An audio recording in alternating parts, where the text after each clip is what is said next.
For 41 years, Margaret Tingle woke before dawn every March 12th. She'd drive to a parking lot in Radcliffe, Kentucky, where a Super 8 motel once stood. She'd light candles, place flowers on the asphalt, whisper the same promise to the daughter she'd lost. I will find who did this to you. Susanna Susie Tingle was 21 years old, motel clerk, working the graveyard shift to save for a horse farm. Murdered at 2:30 a.m. on March 12, 1981, by someone she'd trusted enough to let through the lobby door. For 4 decades, the case sat cold, the evidence preserved but useless in an era before DNA testing. The killer's name unknown, his face a shadow, his freedom a mockery of justice. Margaret Tingle refused to let her daughter become another forgotten statistic. Every year she returned to that parking lot. Every year she lit one more candle. Every year she whispered that same promise. In 2022, after 41 years of waiting, DNA finally gave Margaret an answer. If you believe families like the Tingles deserve justice, hit that subscribe button right now and tell me where you're watching from. My mom said I won't reach 1,000 subscribers. Let's prove her wrong. Now let me take you back to where it all began. Elizabethtown, Kentucky. 1981, Interstate 65 cut through Hardin County like a vein, pumping truckers and drifters and military families through town. The Super 8 motel off exit 94 was where they stopped. Cheap rooms, burnt coffee, doors that stayed unlocked. It was the kind of place where a 21-year-old woman could work the graveyard shift alone, and nobody worried. Until March 12, 1981. Susanna Tingle was born on February 14, 1960, Valentine's Day.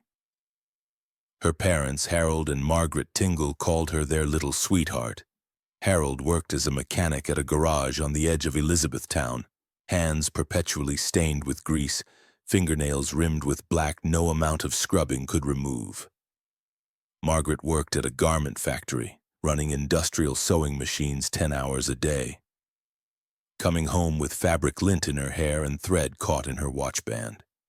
They lived in a simple frame house on the outskirts of town, where the pavement gave way to gravel and the streetlights stopped.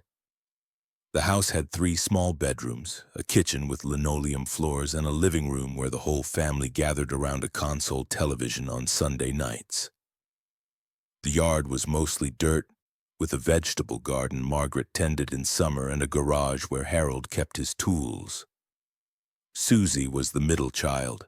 Tommy, 2 years older, was the ambitious one, always talking about joining the army, seeing the world beyond Kentucky's cornfields. Becky, 4 years younger, was the baby, and she worshipped her big sister. Susie was the glue that held them together. When Tommy and Becky fought over the television, Susie mediated. When Margaret worked late at the factory, Susie helped Becky with homework. When Harold came home exhausted from a long day under car hoods, Susie brought him sweet tea without being asked. Susie loved horses. She'd cut pictures out of magazines and taped them to her bedroom walls. Appaloosas and Arabians, quarter horses and Mustangs. She begged Harold to take her to farms where she could watch them run in pastures. One day, she'd tell Becky, I'm gonna have my own horse, maybe 2, and a big field where they can run free. She loved Dolly Parton, played her cassette tapes until they wore out, rewound them with a pencil when they unspooled. She knew every word to Coat of Many Colors, sang it while helping Margaret with the dishes. By 1981, Susanna Tingle had carved out a small life of her own. She was 21 years old, living in a studio apartment in Radcliffe. It wasn't much. 1 room with a kitchenette, a bathroom barely big enough to turn around in, and a window that looked out at the parking lot. But it was hers. She'd furnished it with hand-me-downs from her parents and second-hand finds from garage sales. A couch with sagging cushions. A card table for eating. A bed with a quilted bedspread Margaret had sewn. She kept the place tidy. Dishes washed and put away. bed made every morning, even when she'd only slept a few hours. A small collection of horse figurines lined the windowsill, ceramic and plastic, cheap but cherished. And hidden in her closet behind a stack of folded jeans sat a mason jar stuffed with bills. Her savings. Every tip from her waitressing days, every extra shift at the motel. Every dollar she could scrape together after rent and groceries. She was saving for land. A few acres where she could keep horses, maybe build a small house someday. She'd circled ads in the classified section of the newspaper, dreaming in acres and monthly payments. Susie worked the graveyard shift at the Super 8 Motel, 11 p.m. to 7 a.m., 5 nights a week. It paid better than waitressing, and the overnight hours came with a small differential. 50 cents more per hour. It didn't sound like much, but over a year it added up. The work wasn't glamorous. She sat behind the front desk in the fluorescent-lit lobby, checking in late arrivals, answering the phone, keeping an eye on the parking lot through the glass doors. Most nights were quiet. Truckers checking in around midnight, too tired for conversation. Families arriving off I-65, kids asleep in the back seat, parents just wanting a key and directions to their room. Susie was good at the job, friendly but efficient. She remembered the regulars, truckers who stopped every week on their routes, always asked for the same room. She kept the coffee pot full. She'd chat about road conditions, weather forecasts, the best truck stops between here and Nashville. Her co-workers liked her. She covered shifts without complaint when someone called in sick. She showed up on time, every time. She didn't gossip or complain, just did her job and went home. She had a boyfriend, David, a young soldier stationed at Fort Knox. They'd met at a bar in Radcliffe, dated casually for a few months. Nothing serious. He talked about re-enlistment, about assignments that might take him to Germany or Korea. Susie didn't see herself following him around the world. She had her own plans, her own dreams. Those dreams centered on simplicity. A plot of land, a couple of horses, maybe a family someday, but no rush. She was 21, independent, building something for herself. She told Margaret during one of their weekly lunches, "One more year, Mama. One more year and I'll have enough for a down payment." Margaret believed her. Susie was disciplined, determined. If she said one more year, she meant it. She had 1 year of savings ahead of her. She had dreams sketched in notebook margins. She had a mother who believed she'd achieve every single one. She had 12 days left to live. March 12, 1981 started like any other Thursday for Susanna Tingle. She woke at noon in her studio apartment, sunlight streaming through the thin curtains. She made coffee in her percolator, ate toast with grape jelly, listened to the radio while getting ready for her day. Around 1 o'clock, she drove to her parents' house in Elizabethtown. Margaret had the day off from the factory and they'd planned lunch together. They sat at the kitchen table, the same table where Susie had eaten breakfast every morning of her childhood, and talked about nothing important. Margaret showed Susie a quilt pattern she was working on. Susie told her mother about a trucker who'd checked in the night before with a puppy in his cab, how the little thing had barked at her through the glass. They laughed. They finished the pot of coffee. Around 3, Susie drove back to Radcliffe. She ran errands, grocery store, gas station, post office. She picked up her uniform from the laundromat, the white blouse and black slacks she wore for work. Back at her apartment, she tried to sleep for a few hours before her shift, but sleep didn't come easy. It never did before night shifts. Her body knew the rhythm now. Awake when the world slept, sleeping when the world woke. At 10:30, she dressed in her uniform, pulled her long brown hair back in a ponytail, grabbed her thermos of coffee, Maxwell House, 2 sugars, no cream, the way Harold made it. She drove the 3 miles to the Super 8 motel, parking her Chevy Nova in the employee spot around back. She clocked in at 11 p.m. sharp. The motel was quiet that Thursday night. Only 6 of the 12 rooms were occupied. Room 7, Mr. Thompson, a trucker who stopped here every week on his route from Indianapolis to Nashville. Room 12, the Wilson family, mom, dad, 2 kids, driving to Florida for spring break.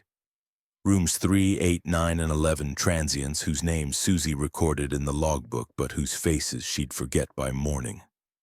The lobby was small and sterile. Fluorescent lights buzzed overhead, casting everything in harsh white light. A coffee machine gurgled in the corner, perpetually brewing a pot that tasted like burnt water.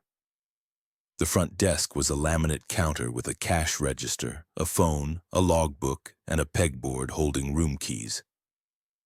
Behind the desk, a doorway led to a cramped back office. Filing cabinets, a metal desk, employees' schedules tacked to the wall. Glass doors at the front of the lobby looked out at the parking lot, and beyond it, Interstate 65. Even at midnight, the highway hummed with traffic. 18-wheelers rolling south toward Tennessee, headlights cutting through the darkness. Susie settled behind the desk with her thermos of coffee. She'd brought her Dolly Parton cassette and slipped it into the small player the motel kept in the lobby. Volume low so it wouldn't disturb the guests. Jolene played softly while she opened the logbook and reviewed the night's check-ins. 11 p.m. to midnight passed without incident. 2 phone calls, one guest asking about checkout time, another wanting an extra pillow. Susie delivered the pillow to room 9, came back to the desk, refilled her coffee. Midnight to 2 a.m. was the quietest stretch. No check-ins expected, no housekeeping staff, just Susie, the fluorescent lights, and Dolly Parton singing about coats of many colors. She balanced her checkbook, writing numbers in careful columns. She sketched a horse in the margin of the logbook, a habit she'd picked up during slow shifts. She thought about calling David but decided against it. Too late, and she didn't have much to say anyway. At 2 a.m., she switched the cassette. Coat of many colors filled the lobby, Dolly's voice warm and familiar. At 2:30, someone knocked on the glass door. Susie looked up from the logbook.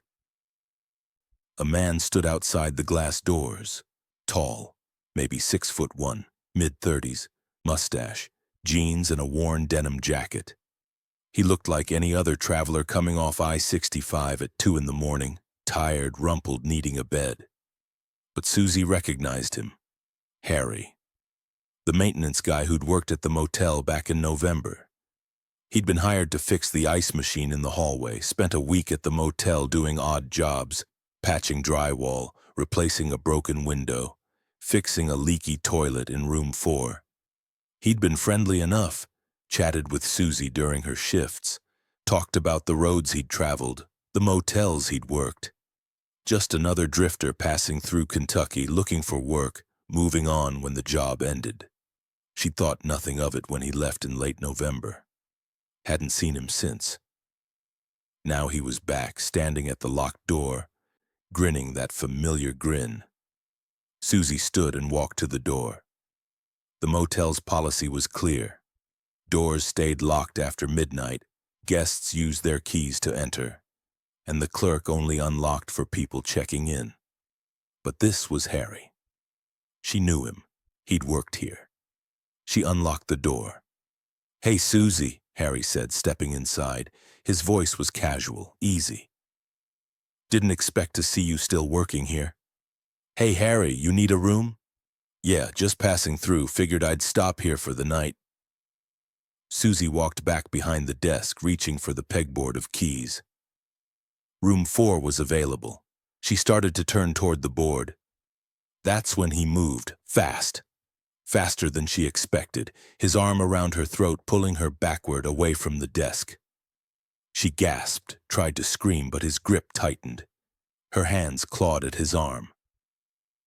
Her feet kicked, trying to find purchase on the linoleum floor. "Don't," he hissed in her ear, his breath hot against her neck. "Don't scream. Don't fight." But Susie Tingle fought. She drove her elbow into his ribs, twisted her body trying to break free. Her fingers reached for the phone on the desk, but he yanked her away, dragging her toward the back office. There was no scream loud enough to wake the guests. No crash to alert Mr. Thompson in room 7, sleeping soundly after 14 hours on the road. Just the muffled sounds of a struggle behind a lobby desk, swallowed by the hum of Interstate 65 and Dolly Parton singing about her coat of many colors. In the back office, a cramped space with filing cabinets, a metal desk, and employee schedules tacked to the wall, Harry Edward Greenwell raped Susanna Tingle. When she fought back and the defensive wounds on her hands and arms would later prove she fought hard, he silenced her the only way a coward with a gun knows how. 2 shots from a .22 caliber pistol, the kind of small caliber weapon that doesn't make much noise. The kind a man carries when he plans to use it. The kind that kills quietly, efficiently, leaving just enough sound to be mistaken for a car backfiring on the interstate. Susie Tingle took her last breath on that office floor, blood pooling on cheap linoleum. Harry Greenwell stood over her body, breathing hard, adrenaline coursing through his veins. He rifled through her pockets, found nothing worth taking. Looked at the cash register in the lobby, decided against it. Too risky, too visible. He took only one thing: her life. By 3 a.m., Harry Greenwell was gone. Out the back door, across the parking lot onto the entrance ramp of I-65. North or south, it didn't matter. The interstate was his home. The night was his accomplice. And Susie Tingle was dead behind a motel desk in Radcliffe, Kentucky. At 6 a.m., Mr. Thompson checked out of room 7. He'd set his alarm for 5:30, wanted to be on the road by 6, make Nashville before noon. He carried his duffel bag across the parking lot, breath fogging in the cold morning air. The lobby lights were on. Dolly Parton was still playing on the cassette player, the tape looping endlessly through the night, but the desk was empty. "Hello?" Thompson called, setting his key on the counter. "Anybody here?" No answer. He rang the bell on the desk, waited, called again. "Miss, you back there?" Nothing. Thompson frowned. He walked around the desk, thinking maybe the clerk was in the back office sorting paperwork, couldn't hear him. That's when he saw her. Susie Tingle lay on the floor of the back office, eyes open, blood pooled beneath her body. Her white blouse was soaked red. Her hands were frozen in positions that suggested she'd tried to defend herself. Thompson stumbled backward, his duffel bag hitting the floor. His hand shook as he reached for the phone on the desk. 911, what's your emergency? There's a girl at the Super 8 motel in Radcliffe. Oh God, she's dead. There's blood everywhere.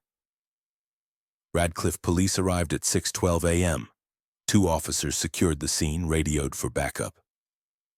By 6:30, Elizabethtown Police Department was on site, and Kentucky State Police had been notified. By 7 a.m., the parking lot was full of cruisers, crime scene tape fluttering in the morning breeze. The coffee in Susie's thermos was still warm. The Dolly Parton cassette was still playing, Coat of Many Colors on loop, the tape worn from 100 listens. The logbook sat open on the desk, the last entry recorded at 2:15 a.m. in Susie's careful handwriting. The back door was ajar, the killer's exit route. At 7:30 a.m., 2 officers knocked on the door of a frame house on the edge of Elizabethtown.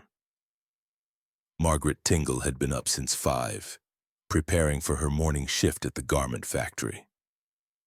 She was at her sewing machine by the window, hemming a stack of fabric, when she saw the police cruiser pull into the driveway. She stood slowly, hands trembling. She knew before they said a word. Harold was in the garage, organizing his tools, when he heard Margaret scream. The Elizabethtown Police Department took the lead on Susanna Tingle's murder with assistance from Kentucky State Police and the Hardin County Detective Unit. By 8 a.m. on March 12, 1981, the Super 8 motel had been transformed into a crime scene. Yellow tape cordoned off the lobby. Forensic technicians photographed every angle: the front desk, the back office floor, the blood spatter patterns on the wall. They dusted for fingerprints on the glass doors, the desk, the phone, the doorknob to the back office. They bagged evidence: Susie's thermos, the logbook, the cassette player still looping Dolly Parton. In the back office, they carefully documented the scene. Susie's body lay where she'd fallen, her white blouse soaked dark red, her hands frozen in defensive positions. The medical examiner arrived at 9 a.m., pronounced her dead, though everyone already knew, and authorized the body's removal to the county morgue. The evidence they collected told a brutal story: semen from the sexual assault. 2 .22 caliber bullets recovered from Susie's body during autopsy. Fingerprints on the front door handle, the desk, the phone.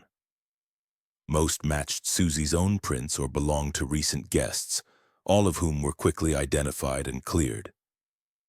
A few unidentified prints remained, but without a suspect to compare them to, they were just loops and whirls in a database. Blood spatter analysis showed the attack happened in the back office. Defensive wounds on Susie's hands and forearms indicated she'd fought hard. The medical examiner noted bruising around her throat. She'd been choked or restrained before being shot. The autopsy confirmed what everyone already knew: Susanna Tingle had been raped and murdered. Cause of death: 2 gunshot wounds, one to the chest, one to the head. Time of death between 2:30 and 3 a.m. But in 1981, DNA testing was still a dream. The first DNA conviction in the United States wouldn't happen until 1987. The semen evidence collected from Susie's body was carefully preserved, swabbed, sealed, stored in the climate-controlled evidence room at Elizabethtown Police Department. But it was essentially useless. A biological fingerprint that science couldn't yet read. The investigation focused on what detectives could do: interview witnesses, canvass the area, review criminal records. Motel guests were questioned. Mr. Thompson, who discovered the body, was cleared immediately. His alibi was airtight, his shock genuine. The Wilson family in room 12 had heard nothing, seen nothing. They'd been asleep with the television on. The other guests were transients, passing through, all with verifiable reasons for being at the motel. Detectives canvassed truck stops and gas stations along I-65, asking if anyone had seen suspicious activity near the Super 8 between midnight and 6 a.m. They came up empty.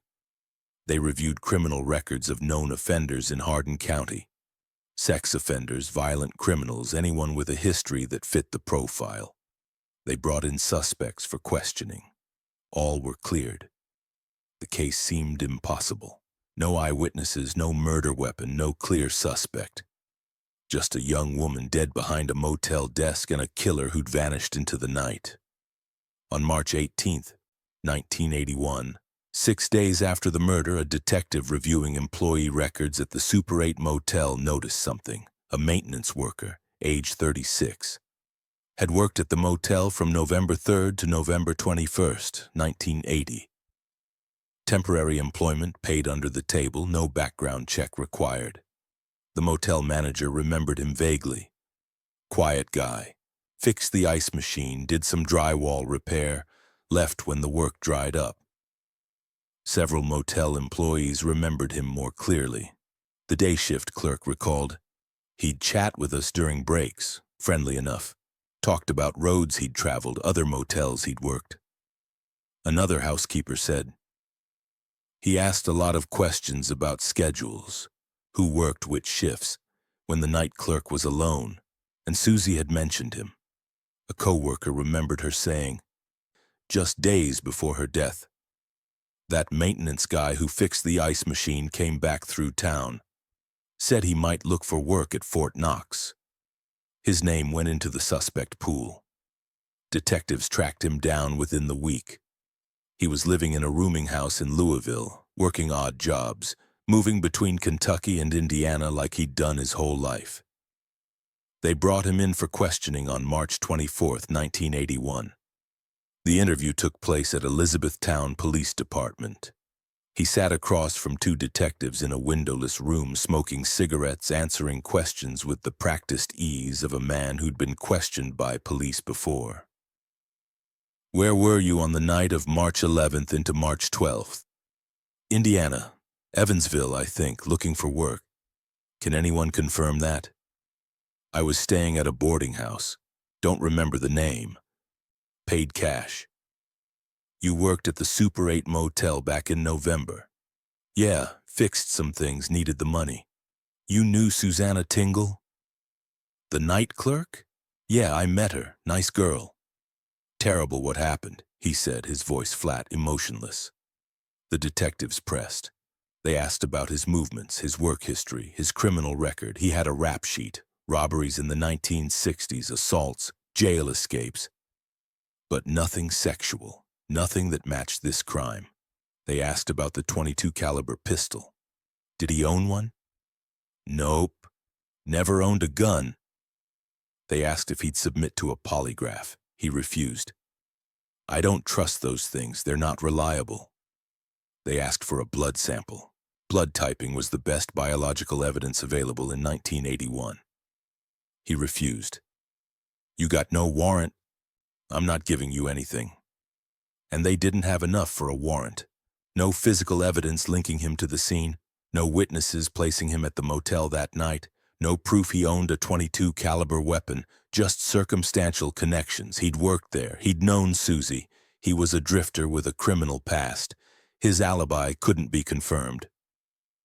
But it couldn't be disproven either. After 6 hours of questioning, they let him go. The man walked out of the Elizabethtown Police Department on March 24, 1981, and disappeared. He left Kentucky within days, crossed into Indiana, then Iowa, then Minnesota. He was a ghost, a drifter, a man who lived on cash and fake names. No permanent address, no steady employment, no ties to keep him in one place, and the detectives had no way to follow him. What they didn't know, what they couldn't have known in 1981, was that this man was just beginning, 8 years later. 3 more motel clerks along the I-65 corridor would be raped and murdered in nearly identical circumstances. Same weapon type, same method, same victim profile. Young women, working late shifts, alone. The I-65 killer wouldn't get his nickname until the late 1980s, when investigators from multiple states finally connected the dots. By then, the suspect had vanished completely into America's transient underbelly. Just another faceless drifter on an endless highway. 18 months. Nothing but ghosts. On March 15, 1981, a witness came forward. A trucker reported seeing a suspicious man hitchhiking on the entrance ramp to I-65, less than a mile from the Super 8 motel, around 3 a.m. on the night of the murder. Skinny guy, maybe 25, dirty jacket, thumb out. I didn't stop. Something about him felt off. Detectives spent 3 weeks tracking down every hitchhiker who'd been reported along I-65 that week. They found the man in question in Chattanooga, Tennessee. He'd been hitchhiking his way to Florida, sleeping under bridges, panhandling for money. He had a solid alibi for March 12th.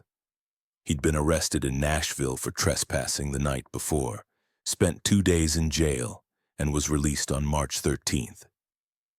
Dead end. On March 13th, the day after the murder, a car was reported stolen from a parking lot 3 blocks from the Super 8 motel.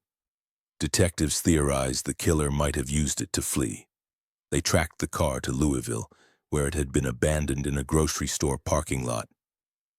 Forensic technicians processed it for evidence. No fingerprints that matched anyone in the system, no blood, no weapon. When they interviewed the car's owner more thoroughly, the story fell apart. He'd reported it stolen 2 days after the murder, after realizing his insurance would cover the theft.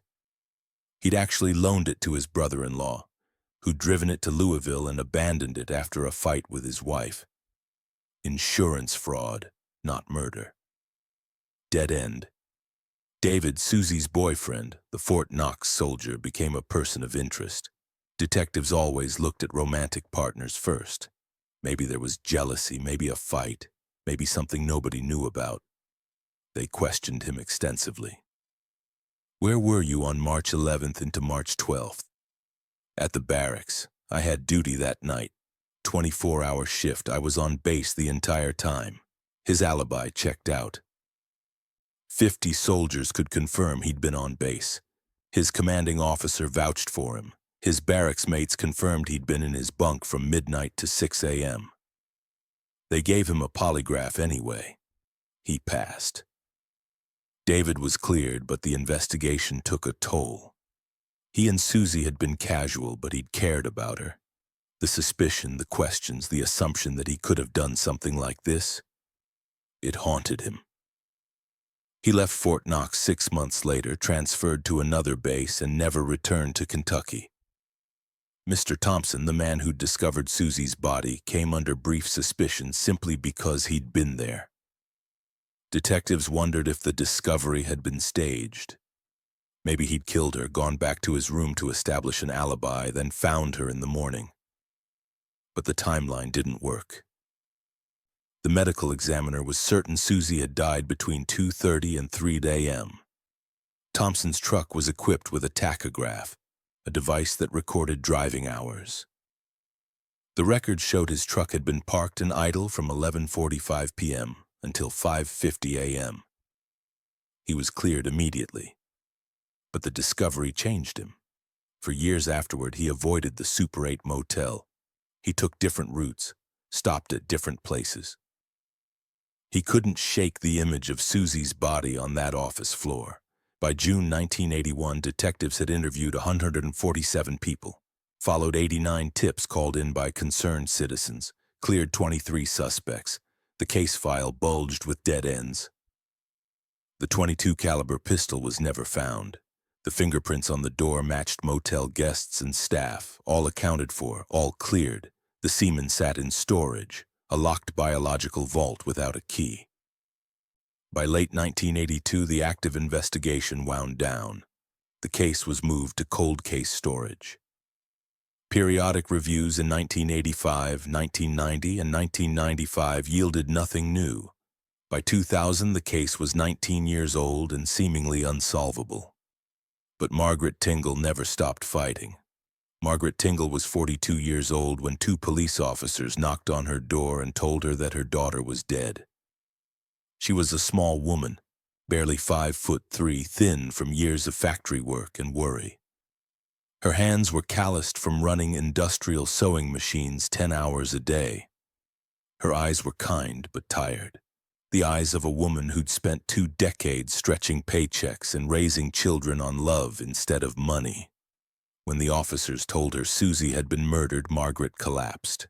Not fainted, collapsed, as if the bones had been pulled from her body. Harold caught her, held her on the kitchen floor while she screamed. It was a sound that didn't belong in the human throat, raw, animal, bottomless. The days after the murder blurred together. Family came. Friends brought casseroles. The phone rang constantly.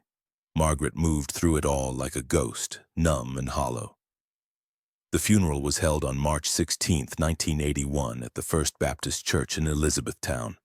The sanctuary was full. Friends, co-workers, people from town who'd known Susie or the Tingle family. Margaret sat in the front pew between Harold and Becky, her hands folded in her lap, her face blank. She didn't cry during the service. She was beyond crying. They buried Susie at Elizabethtown City Cemetery on a hillside overlooking the town. The grave was modest, just a simple headstone with her name, her dates, and the words, "Beloved daughter and sister." Margaret stood at the graveside long after everyone else had left. Harold tried to lead her away, but she wouldn't move. "I'm not leaving her," she whispered. "Not yet." When she finally walked away, she made a promise, to herself, to Susie, to God. "I will find who did this to you. If it takes the rest of my life, I will find him." On March 12, 1982, the first anniversary of Susie's death, Margaret woke before dawn. She'd barely slept, hadn't truly slept since that morning a year ago when police knocked on her door. She dressed in black, the same dress she'd worn to Susie's funeral, and packed a thermos of coffee and a bouquet of daisies, Susie's favorite flower. Harold found her in the kitchen. "Where are you going, Maggie?" "I made her a promise," Margaret said simply. She drove to Radcliffe, to the Super 8 motel where Susie had died. The motel was still operating, guests checking in and out, business as usual. But Margaret didn't go inside. She parked in the lot, walked to the spot where she imagined the lobby had been, and stood there with her flowers. She lit a candle, placed the daisies on the asphalt, spoke to Susie out loud. "Morning, baby girl. Mama's here. I'm here and I'm not going anywhere. We're gonna find him, Susie. I swear to God, we're gonna find who did this to you." Cars drove past. A guest walked by, stared at the strange woman kneeling in the parking lot, said nothing. Margaret stayed for an hour. Then she got back in her car and drove home. She would return every March 12th for the next 41 years. The ritual became sacred. Every year Margaret woke before dawn on March 12th. Every year she packed her thermos and her daisies. Every year she drove to that parking lot, even after the Super 8 motel closed in the mid-1990s and the building was demolished, leaving nothing but asphalt. She'd stand where the lobby had been, light candles, one for each year, place the daisies carefully, arranging them like she was decorating Susie's grave, and she'd talk to her daughter. "Morning, baby girl, it's Mama. Year number 5 now. Tommy's doing good. He's in basic training in Georgia. Says he's thinking of you. Becky misses you something awful. Cries every night still. Year 10, Susie. Can you believe it? 10 years. The police say the case is cold, but I don't care. I'm not giving up. I'll never give up. Year 20, baby. 20 years I've been coming here. 20 years I've been lighting these candles. Your daddy's here with me today. He wanted to tell you he loves you." Harold came with her every year for the first 27 years. Tommy came when he could, sent money for flowers when he couldn't make it from Tennessee. Becky never missed a single vigil. By the 10th anniversary, the vigil had become a community event. Friends joined, co-workers from Margaret's factory, neighbors, people who'd never met Susie but knew her story. The local pastor came to lead prayers. Someone always brought a cassette player and played Dolly Parton, Coat of Many Colors, on loop, the way Susie had loved it. By the 20th anniversary, 30 to 50 people gathered in that parking lot every March 12th. They lit candles. They shared memories. They stood with Margaret Tingle and her unbreakable promise. If you're watching this from Kentucky or anywhere along I-65, drop a comment and tell me where you're from. Stories like Susie's need to be remembered. Every share helps bring attention to families still waiting for answers. Margaret kept working at the garment factory until 1995, when arthritis forced her to retire at age 56. Her hands, once so nimble with needle and thread, stiffened and ached. She could barely hold a coffee cup, let alone run an industrial sewing machine for 10 hours. At home, she kept Susie's bedroom exactly as it had been. The horse posters still taped to the walls. The quilted bedspread Margaret had sewn. The cassette tapes lined up on the dresser. Dolly Parton, Kenny Rogers, Willie Nelson. She kept a clip file of similar crimes, newspaper articles about unsolved murders along I-65, stories about motel clerks attacked in the night. She wondered, prayed really, that Susie's murder wasn't isolated, that maybe if police connected the dots, they'd find a pattern, a serial killer, a trail. She wrote letters to detectives.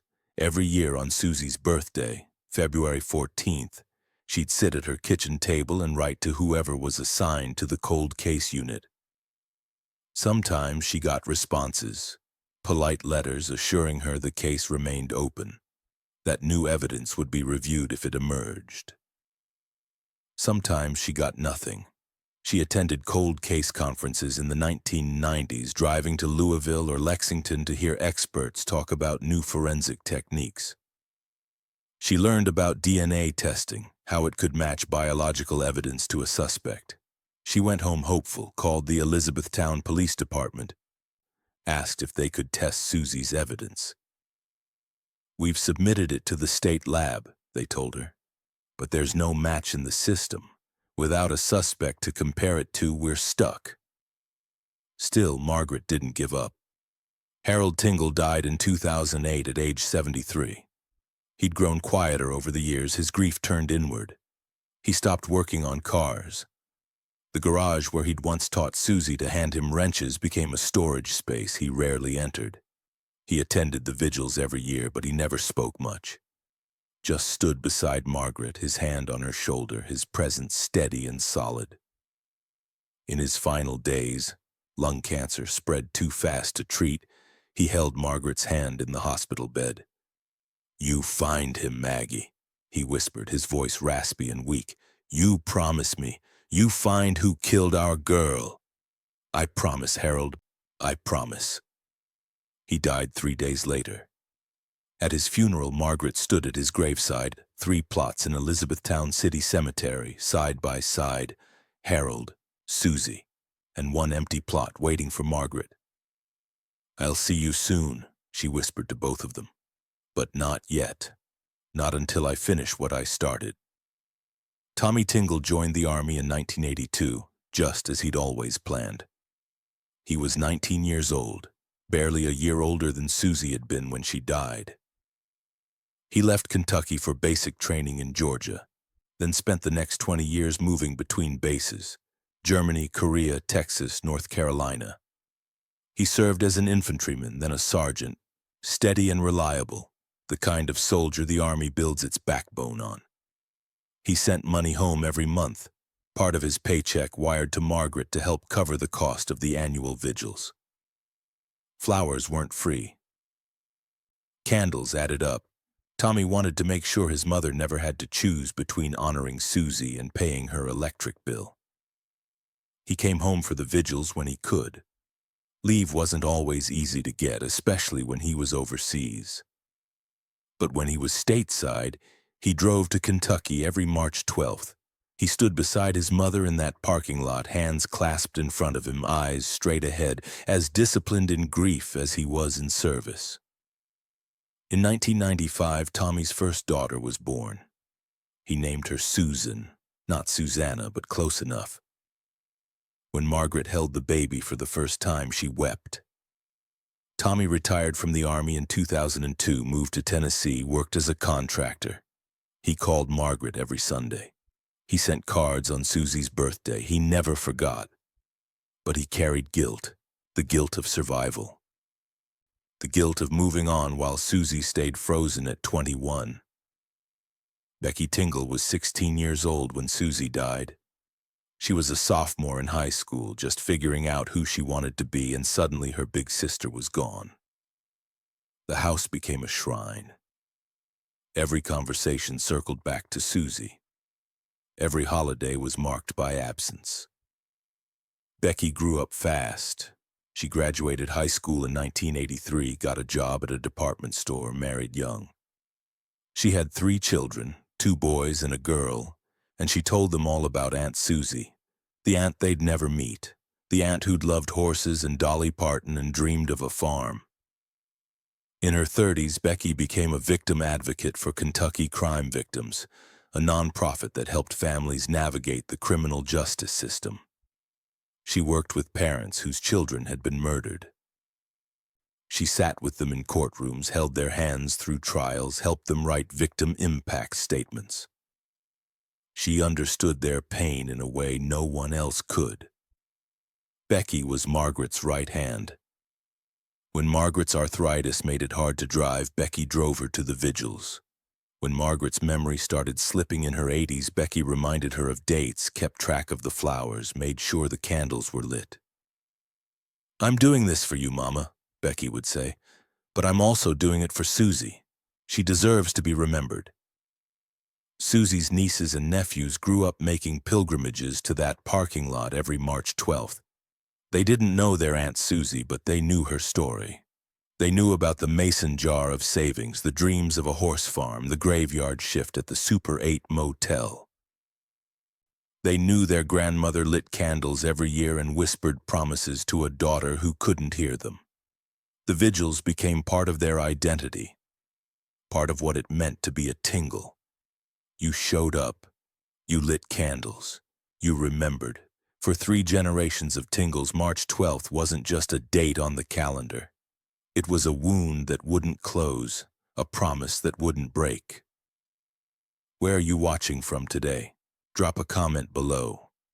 If you're from Kentucky, if you remember the Super 8 in Radcliffe, if you ever drove I-65 in the 1980s, I want to hear from you. Every share helps keep stories like Susie's alive. In the fall of 2021, the Kentucky State Police Cold Case Unit gathered in a conference room in Frankfort to make a decision that would change everything. Spread across the table were files, dozens of them, some yellowed with age, others crisp from recent printing. Unsolved murders, missing persons, rape cases with preserved evidence but no suspects. The unit had limited resources, limited funding, and an endless backlog of families waiting for answers. They had to choose which cases to prioritize for genetic genealogy testing. Detective Sarah Mitchell, a 20-year veteran who'd spent a decade in homicide before joining cold cases, pulled Susanna Tingle's file from the stack.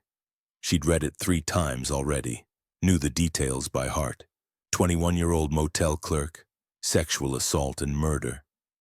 Biological evidence preserved for 40 years. A family that had never stopped fighting. "This one," she said, tapping the worn manila folder. "This is the one." The other detectives nodded. They all understood why. Of hundreds of cold cases in Kentucky State Police files, Susie's had 3 critical factors. First, solid biological evidence. Semen from the 1981 assault had been carefully preserved, stored in climate-controlled conditions, tested periodically as technology improved. The DNA profile was viable. Second, an engaged family. Margaret Tingle had written letters every year for 4 decades, attended conferences, kept the case in the public eye.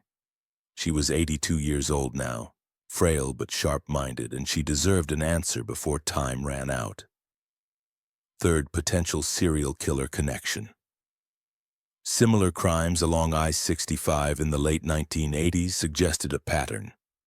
If they could identify Susie's killer, they might close multiple cases across state lines.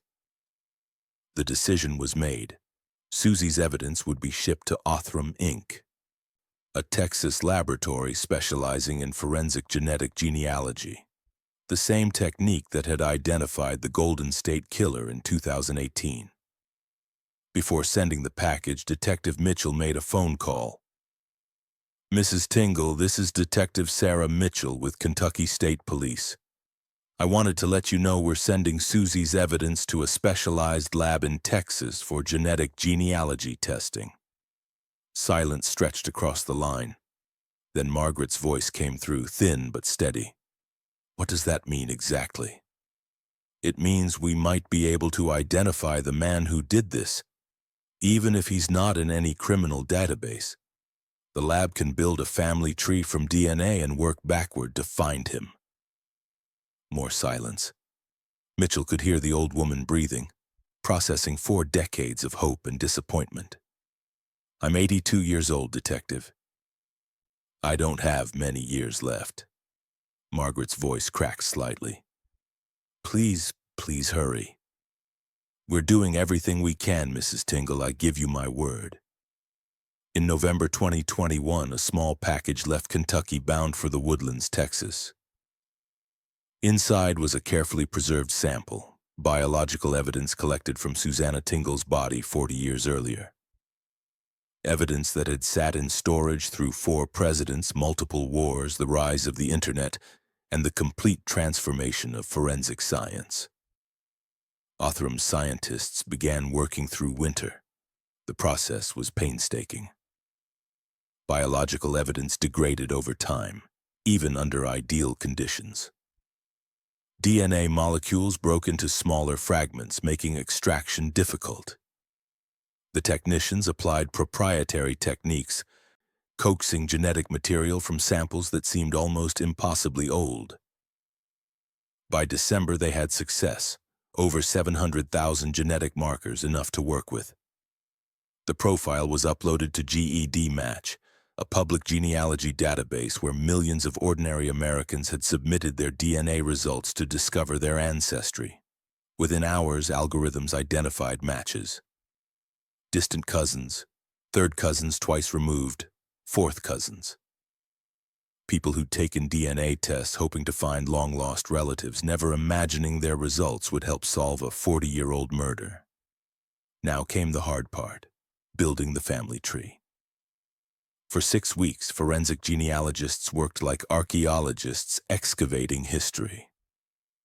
They started with the DNA matches and worked backward through generations, census records from the 1800s, marriage certificates from county courthouses, obituaries from small-town newspapers, birth records, death certificates, military enlistment papers. Every document was a puzzle piece. The matches converged on several family lines, all tracing back to families who'd settled in Kentucky and surrounding states in the 19th century. One surname kept appearing with increasing frequency: Greenwell, a large family originally from Louisville, with branches spreading across Kentucky, Indiana, and Iowa. By late January 2022, the genealogists had narrowed the suspect pool to 12 men, all Greenwell descendants, all in the right age range to have committed the 1981 murder. Detective Mitchell received the list, 12 names, 12 potential killers. She started eliminating them one by one. The first 10 were relatively easy. Some were too young in 1981, teenagers who couldn't have committed the crime. Others had solid alibis documented in military records or prison files. One had been serving in the Navy, stationed in California. Another was incarcerated in Indiana for an unrelated offense. A few had died before the later I-65 murders occurred, eliminating them from the serial pattern. 2 names remained: Harry Edward Greenwell, born July 18, 1944 in Louisville, Kentucky, age 36 in March 1981, and his younger brother Robert, born 1947. Mitchell pulled Harry Greenwell's name through the 1981 investigation files. What she found made her heart stop. He'd been interviewed. March 24, 1981, less than 2 weeks after Susie's murder, he'd worked maintenance at the Super 8 motel the previous November. He'd known Susie personally. He'd been in the original suspect pool, and they'd let him go. She found the death certificate next. Harry Edward Greenwell died January 31, 2013, New Albin, Iowa, cause of death, cancer, age 68. He'd been dead for 9 years. There would be no arrest, no interrogation, no confession. But there could still be confirmation. A dead suspect couldn't provide a DNA sample, but his children could. Detective Mitchell coordinated with investigators in Iowa to locate Greenwell's surviving family members. It was delicate work. These were people who might not know their father had been a monster. People who'd built their own lives, raised their own children, believed their father was flawed but ordinary. One of Greenwell's adult children agreed to submit a sample voluntarily. The investigator who made the request later described it as one of the hardest conversations of his career. The cheek swab was collected, sealed, and shipped to Othrum's laboratory. The results came back in early March 2022. The DNA from Susanna Tingle's 1981 assault was a familial match to Harry Greenwell's child. Statistical probability, 99.99999%. Harry Edward Greenwell, drifter, maintenance worker, ghost, was the I-65 killer. Detective Mitchell sat alone in her office after receiving the confirmation. They'd had him. In 1981, they'd had him in an interview room and they'd let him walk out the door. He'd gone on to kill at least 3 more women.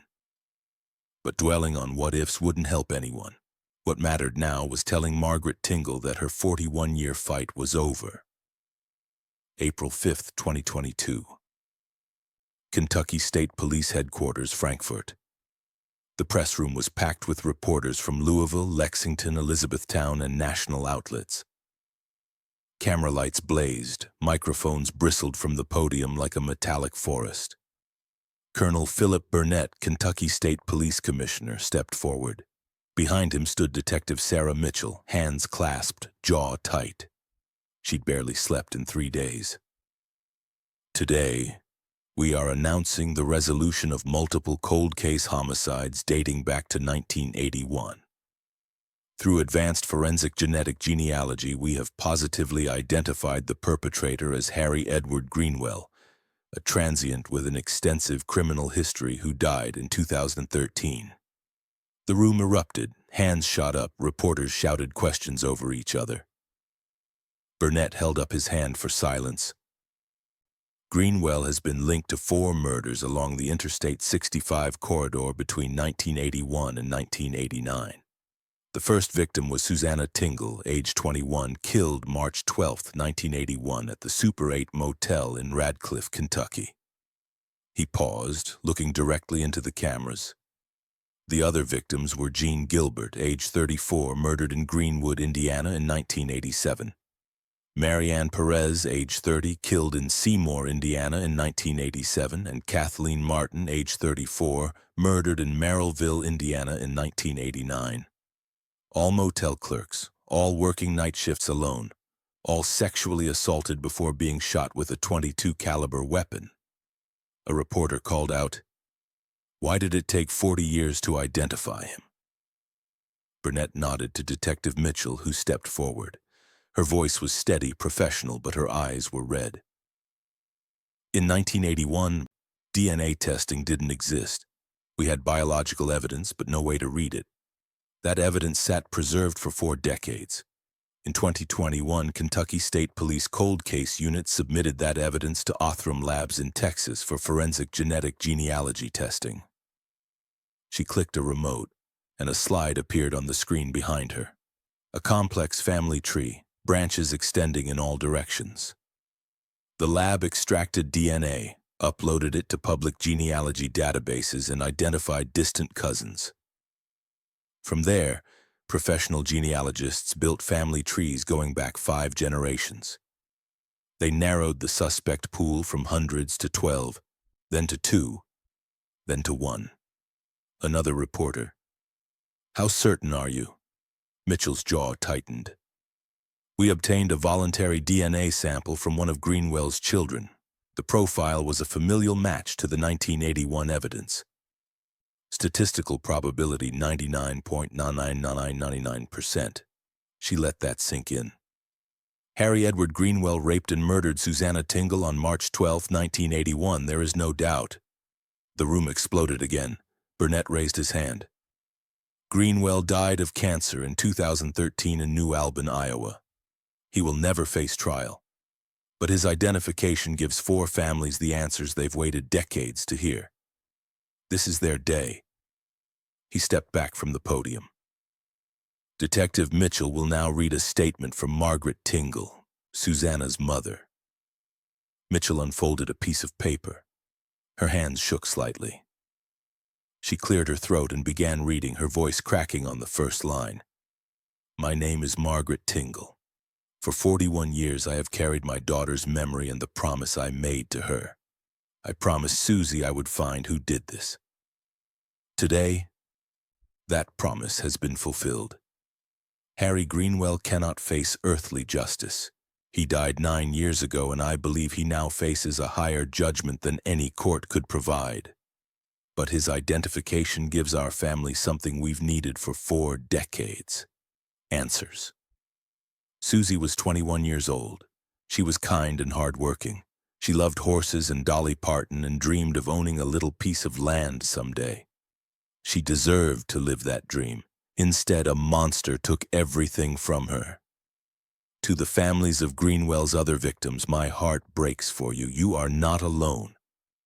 We are bound together by tragedy, but also by this moment of truth.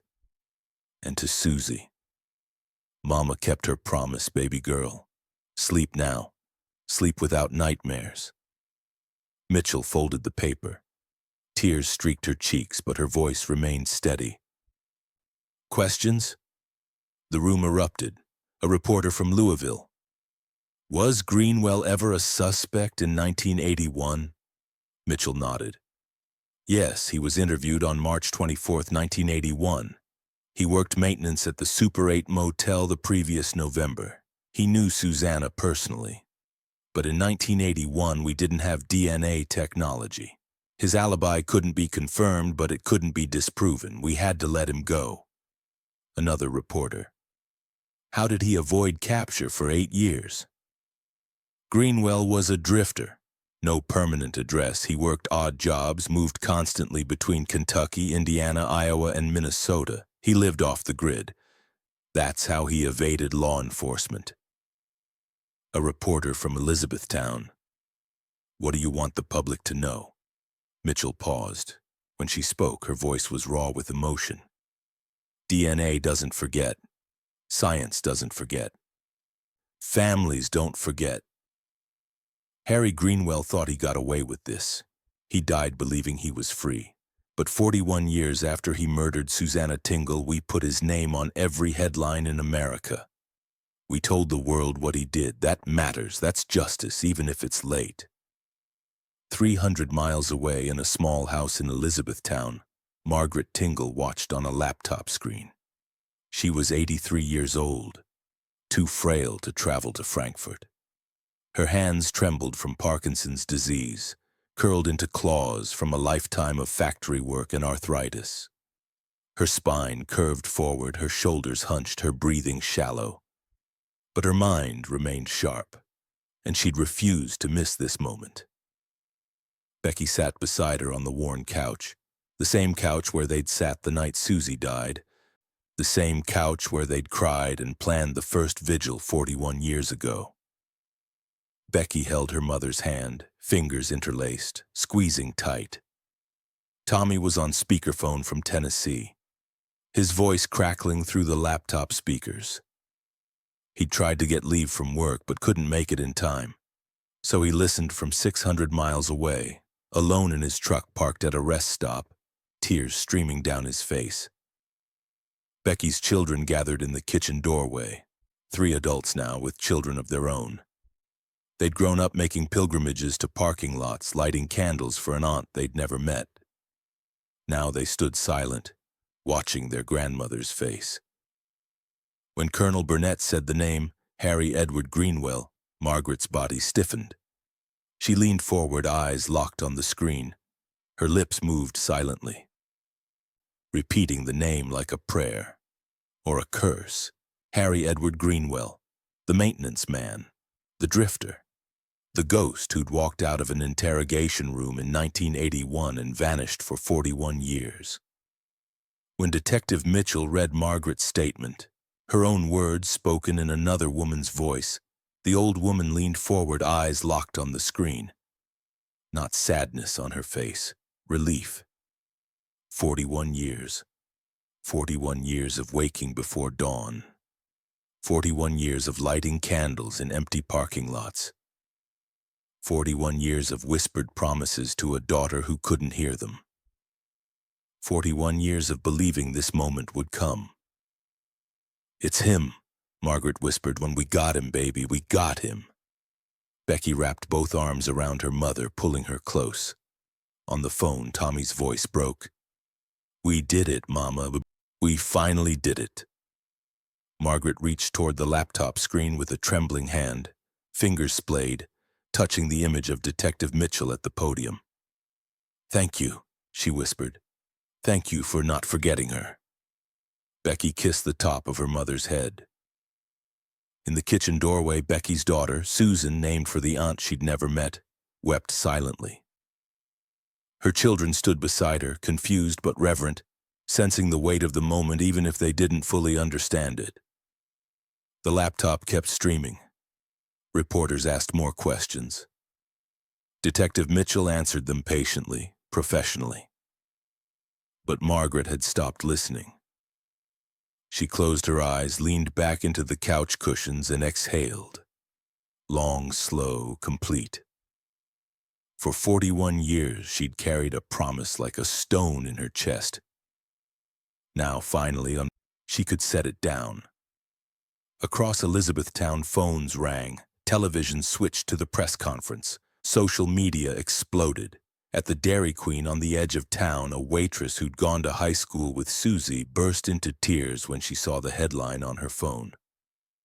At the First Baptist Church, Pastor Williams watched the press conference in his office. He'd led the first vigil in 1982, led every vigil since. He bowed his head and whispered a prayer of thanks. At a nursing home in Radcliffe, a woman in her 80s saw the news and gasped. She'd been the day shift clerk at the Super 8 motel in November 1980. She'd chatted with Harry Greenwell during his breaks, thought he seemed nice enough. Now she couldn't stop shaking. At a construction site in Tennessee, Tommy Tingle sat in his truck at a rest stop, phone pressed to his ear, listening to his mother cry tears of relief 3 states away. He stared out the windshield at I-65 stretching north toward Kentucky, the same highway Harry Greenwell had used to hunt and kill, the highway that had finally brought him to justice. Reporters converged on Elizabethtown. By evening, news vans lined the streets near the Tingle home. Becky met them in the driveway, her mother too exhausted to speak. "Our family has waited 41 years for this moment," Becky said, voice steady despite red-rimmed eyes. "Harry Greenwell is dead. He died thinking he got away with it. But today, the world knows what he was. A rapist, a murderer, a coward. That matters. Even if it's 41 years late, that matters." A reporter asked, "What does your mother want people to know about Susie?" Becky's voice cracked. That she was more than a victim. She was a daughter, a sister, a woman who loved horses and Dolly Parton and dreamed of a little farm someday. Harry Greenwell took her life, but he didn't take her memory. We made sure of that. March 12, 2023. 42 years since Susie Tingle's murder. For the first time in 4 decades, Margaret didn't have to whisper a promise. She'd kept it. The vigil that year was the largest in its history. Over 200 people gathered in the parking lot where the Super 8 motel once stood. Local politicians attended. State police representatives came from Frankfurt. Reporters documented every moment. But at the center stood Margaret, 84 years old, seated in a wheelchair because her legs could no longer carry her, wrapped in a quilt she'd sewn decades ago. Becky wheeled her to the spot where Susie had died. Tommy stood beside them, hand on his mother's shoulder. Nieces and nephews formed a circle, candles flickering against the March wind. The pastor from First Baptist Church led a prayer. Then Margaret spoke, her voice thin but clear. 42 years ago, I came here for the first time. I made a promise to my daughter. I told her I'd find who did this, and I told her I'd never stop coming back. She paused, looking at the faces surrounding her. Last year, that promise was fulfilled. We know his name now. Harry Greenwell, a drifter, a monster, a coward who died thinking he'd escaped. Her voice hardened with unexpected steel. He didn't escape. Science caught him. Love caught him. The truth caught him. She looked down at the flowers arranged on the asphalt. Daisies. Always daisies shaped into a heart. This will be my last vigil. I'm tired. I've fought for 42 years and I'm ready to rest. But Becky and Tommy will carry on. My grandchildren will carry on. Susie's memory will never die as long as there's a Tingle left to remember her. She reached out and placed one final flower on the pavement. Rest now, baby girl. Mama's coming to see you soon. Margaret Tingle passed away peacefully in her sleep on December 15, 2023. She was 84 years old. She'd lived long enough to see her daughter's killer identified. She'd lived long enough to fulfill the promise she made 42 years earlier. Her funeral filled First Baptist Church in Elizabethtown, the same sanctuary where Susie's funeral had been held in 1981. Detective Sarah Mitchell sat in a back pew. The Tingle family filled the front rows, 3 generations united in grief and gratitude. Tommy delivered the eulogy. His voice broke several times, but he pushed through. Our mother was the strongest person I ever knew. Not because she didn't feel pain, she felt it every single day for 42 years, but because she kept going anyway. She kept fighting. She kept believing that someday science would catch up, that someday she'd have answers. He looked at the simple wooden casket. She got those answers, and now she's with Susie again, and Dad, the 3 of them together, finally at peace. Margaret was buried at Elizabethtown City Cemetery in the plot she'd reserved decades earlier, right beside Harold, right beside Susie. 3 headstones in a row. 3 generations of love and loss. Every cold case is a story of waiting. Families wait for answers. Investigators wait for breaks. Evidence waits in storage rooms holding secrets that science may or may not unlock. The waiting can last months, years, decades. Sometimes it lasts forever. Susanna Tingle's family waited 41 years.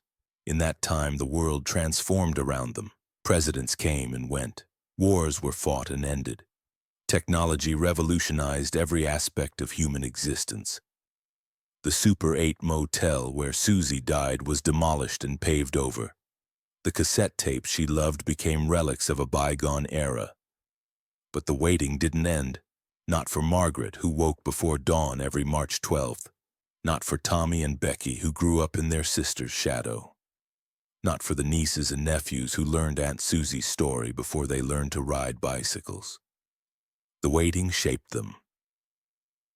It became woven into who they were. And then in 2022, the waiting finally ended. Science caught him. Love caught him. The truth caught him. If this story moved you, hit that subscribe button right now. Click the notification bell so you don't miss our next video.